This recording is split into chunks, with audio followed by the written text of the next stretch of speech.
Bonsoir à tous, bonsoir Yves. Bonsoir Anouk. Nous voici de retour avec la présentation d'un nouveau livre qui nous a, cette fois-ci à tous les deux, plu énormément, mais je pense encore davantage à Yves. Il s'agit du livre publié chez Grasset de Ulrich Alexander Boschwitz qui se prénomme Le Voyageur. Alors ça a été traduit de l'allemand. Alors, quelques mots avant de commencer l'émission réellement sur l'auteur. Il faut savoir que Ulrich Alexander Boschwitz est né à Berlin le 19 avril 1915 et qu'il émigre avec sa mère en Scandinavie en 1935. C'est là que paraît son premier roman, Menschen neben dem Leben, et son succès, parce qu'il connaît un grand succès, lui permet d'étudier à la Sorbonne à Paris. Au cours de ses longs séjours en Belgique et au Luxembourg, il écrit à un certain moment le livre Der Reisende, le voyageur. Et d'ailleurs, ce qui est très étonnant, c'est que le livre, en anglais, s'appellera plus tard The Man Who Took Trains. On expliquera évidemment la raison du titre. Alors, peu avant le début de la guerre, Boschwitz a été interné en Angleterre en tant qu'étranger ennemi, malgré ses origines juives, et il va être amené en Australie où il va vivre dans un camp jusqu'en 1942. Sur le chemin du retour, son navire malheureusement va être torpillé par un sous-marin allemand et va couler. Et donc Boschwitz est mort à l'âge de 27 ans et on dit que probablement son dernier manuscrit a coulé avec lui. Alors, ce qu'il faut savoir, quand il a écrit ce livre en allemand, il a été, je pense, publié une première fois en 1938 et en 1939 et n'a pas été traduit dans d'autres langues. Je pense qu'il voulait surtout le faire corriger. Il a été traduit tout de suite en anglais. Oui, mais pas en allemand. Et il a été traduit en anglais. C'est pour ça que le livre s'appelait The Man Who Takes Train. Et donc, quand il a été traduit, avant de mourir, l'écrivain a contacté sa mère, qui elle-même a contacté sa nièce, enfin, a contacté sa mère surtout pour faire en sorte que ce livre soit réécrit, soit corrigé et corresponde à ses attentes littéraires. Ça a mis un moment parce que le manuscrit était conservé pendant un long moment en Allemagne dans une bibliothèque. Et puis, soudainement, un journaliste, je pense, s'y est intéressé, a contacté la nièce de la mère de Alexander Boschwitz. Et donc, ensemble, lui a retravaillé le livre qui finalement n'est sorti, je pense, qu'en 2019 en allemand. Donc, ça a mis du temps. Alors, c'est une histoire, somme toute, assez banale, mais qui va être décrite de façon prodigieuse, parce qu'elle va raconter... En fait, le roman part de la nuit de cristal et va en décrire les conséquences immédiates. Je laisse la parole à Yves pour vous faire le pitch du livre, et ensuite, nous reparlerons de certains éléments qui nous ont frappés à tous les deux dans ce roman. La première des choses que je voudrais dire, c'est que c'est admirablement écrit. Admirablement traduit aussi, mais admirablement écrit. Le voyageur va voyager 3 jours et 3 nuits pendant les 3 jours de la nuit cristal. Il va essayer de s'échapper de l'Allemagne nazie et échapper à toutes les exactions qui se sont produites à ce moment-là.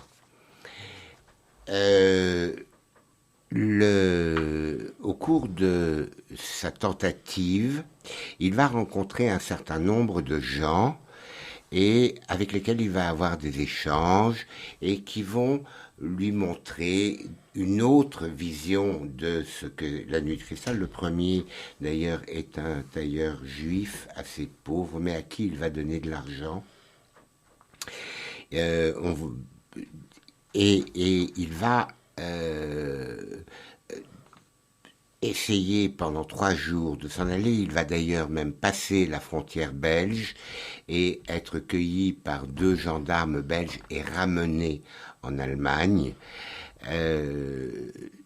L'histoire, en fait, est uniquement l'histoire il le dit certaine manière, plutôt drôle à un moment donné. Il dit au moins je visite l'Allemagne, parce qu'il passe son temps dans les trains à essayer d'échapper aux nazis, parce qu'il sait de toute façon ce qui va lui arriver. Et ce que j'ai trouvé, moi, absolument remarquable dans ce livre, c'est que l'écriture elle-même traduit les doutes, les hésitations, les interrogations, les décisions prises et puis immédiatement abandonnées, les allers et retours de la pensée, et l'écriture suit ce mouvement-là. Donc c'est un livre que tout le monde devrait pouvoir lire, mais qui a priori est plutôt un livre pour les amoureux de littérature, parce que le tour de force, c'est justement une écriture qui suit les états d'âme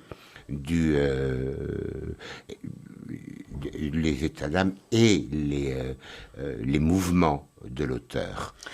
Alors moi, ce qui m'a surtout frappé dans ce livre, c'est qu'au départ, quand j'ai pris le livre en main, je me suis dit « Oh, encore un livre sur la nuit de cristal, il y en a déjà eu tellement ».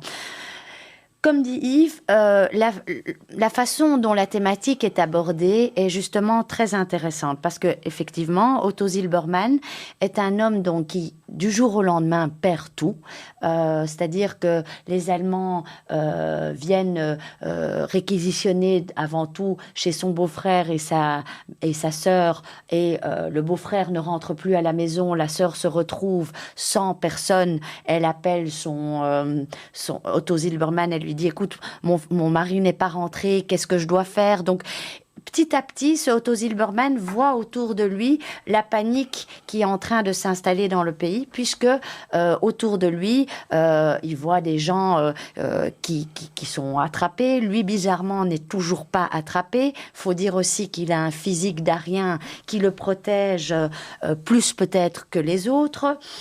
Son associé, qui au départ était un antisémite sympathique, si on peut le dire, même si j'ai horreur de cette expression, il travaille avec lui, son associé. Eh bien, son associé, lorsque leur entreprise est arianisée, eh bien, l'associé soudainement montre son véritable visage, et il finit presque par il finit par le rejeter parce qu'il est juif. Et donc, Otto Silbermann, finalement, se retrouve avec un tout petit pécule d'argent qui, au moment même, est beaucoup d'argent parce qu'il s'agit de 40 000 marks, donc dans une pochette, et il doit fuir. Et donc, cet argent-là, finalement, pour lui, au départ, est un moyen, avant tout, pour éviter de se faire prendre. Il pense qu'avec cet argent, il pourra être sauvé.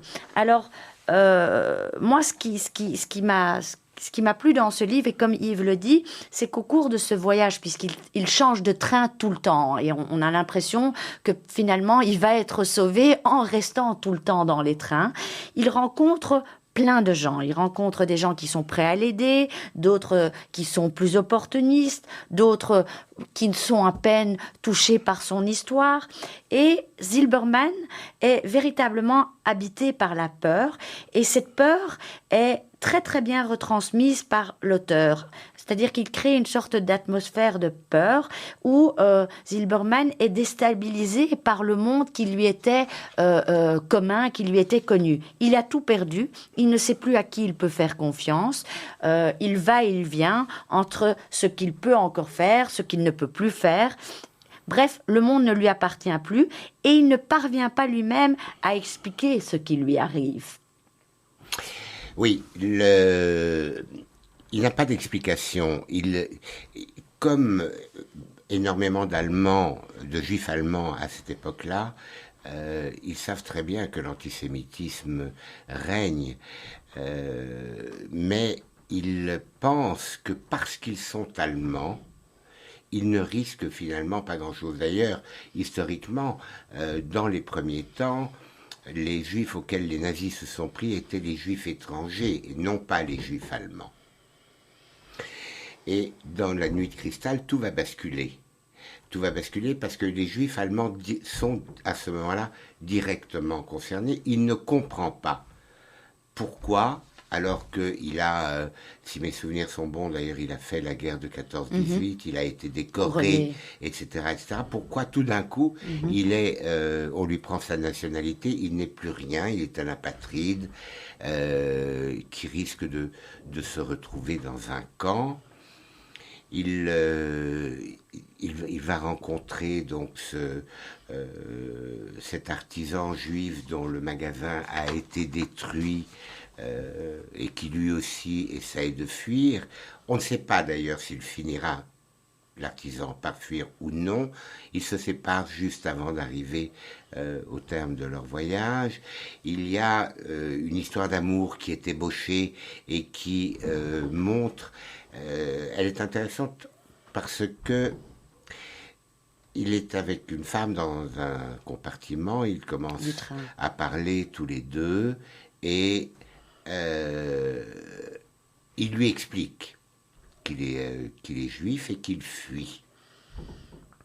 Et elle est en train de revenir à Berlin pour divorcer. Et elle dit: quel dommage que les relations avec mon mari soient si mauvaises, parce que lui est très très bien avec le Reich, les autorités du Reich, et il aurait pu vous tirer d'affaire. C'est-à-dire que, à travers cette femme, il montre cette espèce d'inconscience d'une part de la société allemande qui pensait qu'il ne se passait rien de particulier, que, bon, c'était... ok, c'était un pogrom à l'échelle du pays, mais ce n'était rien de plus que ça, il n'y avait rien de franchement grave. Il va rencontrer un certain nombre de gens. Sa mallette avec son argent le suit partout, c'est son viatique. Les voyages les uns après les autres l'épuisent, et dans l'un des tout derniers, il est tellement fatigué qu'il s'endort, et il y a dans le compartiment 2 hommes qui lui volent sa mallette, si bien qu'il se retrouve absolument sans rien. Il va chez son avocat, et quand son avocat se fait arrêter, lui est tellement fatigué de fuir qu'il va choisir de se faire arrêter lui aussi. Alors, ce qui est important aussi, c'est que ce livre, comme l'a dit Yves, finalement, c'est un livre qui est construit comme un film, parce qu'il y a plein de petits scénarios très vivants, il y a énormément de dialogues, énormément de rencontres, énormément de gens qui finalement représentent tout ce système. Et ce que le livre tente à montrer aussi, c'est que ce sont les petites gens à l'époque, et non et non les grands dignitaires finalement, qui ont été les seuls à faire en sorte que la nuit de cristal ait lieu. C'est-à-dire que ce sont par exemple les voisins d'à côté qui ont aidé la SA qui détruisait un magasin. Donc en fait, ce sont des petits gens qui ont des petites gens, le petit peuple, qui ont réalisé des grands changements non sans conséquences. Comme par exemple ce Becker, qui au début était son associé, son ami, qui lui dit « tu n'es pas vraiment un juif », et puis qui finalement va retourner sa veste. Alors je voudrais quand même éclaircir un point, parce que souvent on parle de la nuit de cristal, mais on ne connaît pas vraiment ses origines. Alors il faut savoir que il y a 2 étapes dans la politique antisémite qui a été écrite par Hitler dans Mein Kampf en 1923. D'abord, il y a la persécution économique au printemps 1933, mais là, dans cette première persécution, il n'y a pas beaucoup de gens qui agissent. Il y a bien sûr des magasins qui sont détruits, mais la population locale, pas tout le monde participe à ces destructions. Ensuite, évidemment, il y a les lois de Nuremberg qui déterminent la race juive selon des critères racistes. Et là, il y a une véritable étape juridique qui va commencer à tout changer. Maintenant, finalement, la nuit de cristal, en fait, c'est un simple prétexte que Hitler et ses acolytes ont donné. C'est un jeune juif pour justifier justement cette nuit de cristal.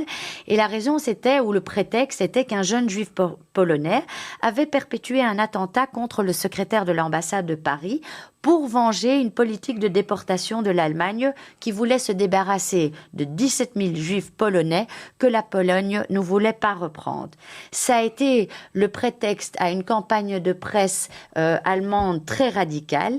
Ensuite, il y a eu la réunion entre Hitler et Goebbels le 9 novembre qui ont fêté le putsch de 23 à Munich qui, bien entendu, n'avait pas réussi à l'époque, et qui, à ce moment-là, décide d'organiser un lynchage qui vise à détruire magasins, synagogues et toute autre chose. Tout ça, l'ordre venant de la NSDAP.